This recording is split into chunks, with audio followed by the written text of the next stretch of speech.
Comeback star Mariah Carey. Profile, pop phenom.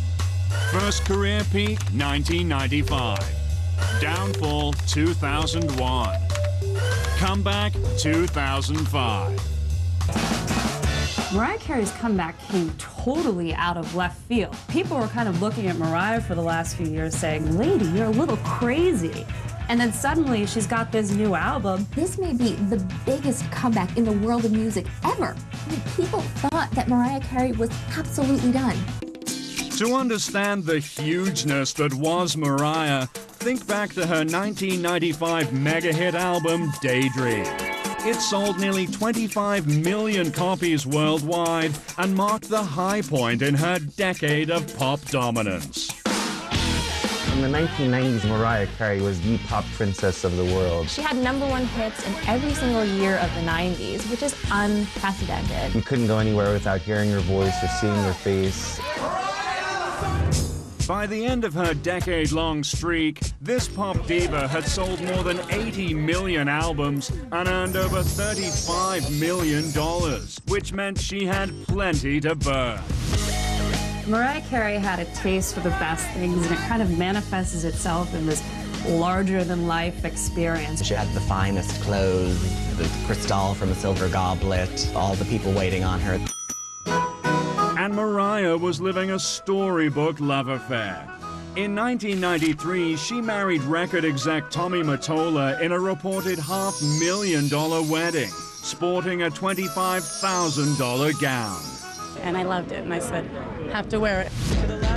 She just had everything going for her. And Mariah's career was at an all-time high. In 2001, she signed a new deal with Virgin Records worth $80 million. Yes, we said 80 million. At the time, this was astounding. There weren't many pop singers that would sign $10 million deals, and here Virgin was giving her $80 million. The biggest pop star on earth, a massive record contract and a demanding tour schedule? Sounds stressful. In the wake of an ugly public divorce, by 2001 the pressure was building and Mariah Carey's cracks were starting to show. The breakdown started to show publicly when Mariah, she surfaced on TRL. That's right, the pop world's biggest butterfly was going into one serious tailspin. July 19th, 2001. Mariah appears on MTV's TRL and sets tongues wagging with some really weird behavior. July 25th, 2001. She posts some peculiar messages to fans on her official website. And then, Mariah is hospitalized for that mysterious megastar ailment known as exhaustion. Mariah Carey remains in a Connecticut hospital after what her manager calls an emotional and physical breakdown. But her meltdown reached critical mass when she released one of the most legendary flops in Hollywood history, Glitter. Calming down, take a deep cleansing breath and just get through it. Think that hurts? After the accompanying soundtrack to Glitter tanked in record stores, Virgin Records actually paid Mariah a staggering $28 million just to go away. Say, ah, yeah, yeah, yeah, yeah. Nobody wanted to work with her. Mariah was toast. I think people never thought that Mariah would ever come back. But most people, they don't know Mariah. You can go through difficult times and come out of it if you really stay positive. In the spring of 2005, after 4 years without a hit, Mariah dropped her album, The Emancipation of Mimi. And comeback? Come on. That's an understatement. In just 8 months, the album sold 5 million copies. Oh my goodness. Becoming the year's best-selling record and earned Mariah 3 Grammys.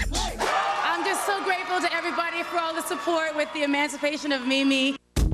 It's the huge surprise hit of the year. The music is great, the lyrics are great, the videos are great. Mariah was back. She was the biggest thing in 2005. So what do you do when you're the biggest comeback kid in pop? Celebrate.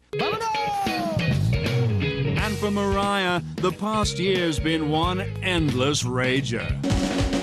For her birthday, she blew out the candles on a $9,000 cake shaped like her favorite person. Then there were the vacations. In January, it was off to the lavish Caribbean island of St. Bart's alongside Diddy, Jay-Z, and Beyoncé. And she threw one off-the-hook post-Grammy party in Beverly Hills and invited, well, everybody. This party was huge. It was at a private home in the Hollywood Hills. Huge stars. Quincy Jones, Tyra Banks, Britney and K-Fed showed up. She was such a huge star, and she fell so far down, so that really made this comeback all the more dramatic. Mariah's comeback is an absolute 10. It's the best of all comebacks because she was completely written off. She actually is better and bigger than she was before. This is a huge comeback. Yes, you can't keep a good woman down. Thank you, Lord, for carrying me through everything I've ever been through.